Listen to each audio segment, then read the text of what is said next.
आणि या राजकीय घडामोडी जाणून घेतल्यानंतर न्यूज टॉप 9 मध्ये आता आपण बघणार आहोत 9 मोठ्या बातम्या।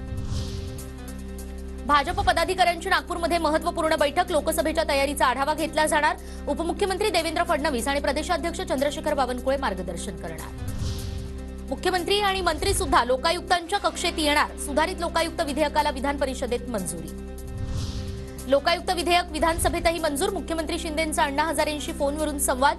विधेयक संमत केल्याबद्दल अण्णा हजारेंकडून शिंदेंचे आभार। बारसू रिफायनरी प्रकल्प समर्थक शिष्टमंडळाने केंद्रीय मंत्री नारायण राणेंची घेतली भेट। उदय सामंत यांच्यासोबत राजापूरमध्ये नारायण राणेंची सभा। पिंपरी चिंचवडमधील टीडीआर घोटाळ्याविरोधात महाविकास आघाडीकडून आंदोलनाचा इशारा। 1.5 कोटीच्या टीडीआर घोटाळ्याची चौकशी करण्याची मागणी। संसद घुसखोरी प्रकरणी कल्याण पोलिसांकडून कल्याणमधील फटाके विक्रेत्यांची चौकशी। फटाक्यांची आणि नळकंड्यांची प्रत्यक्षात पाहणी। नागपूर जिल्हा बँक घोटाळ्यातील निर्णयाला 31 डिसेंबरपर्यंत मुदतवाढ। माजी मंत्री सुनील केदार यांच्यावर घोटाळ्याचे आरोप। वाईतील ओझरडेमध्ये रात्री 3 वाजता कालवा फुटल्याने आलेल्या पुरात बैलजोडी आणि संसारोपयोगी साहित्य वाहून गेलं। शेकडो ऊस कामगारांचे संसारही उघड्यावर। छत्रपती संभाजीनगरमध्ये 10 महिन्यात 224 मुलांनी घर सोडलं। पालक रागावले म्हणून मुलांनी घर सोडल्याची माहिती समोर आणि अल्पवयीन मुलांनी घर सोडण्याच्या प्रमाणात वाढ झाल्याची माहिती।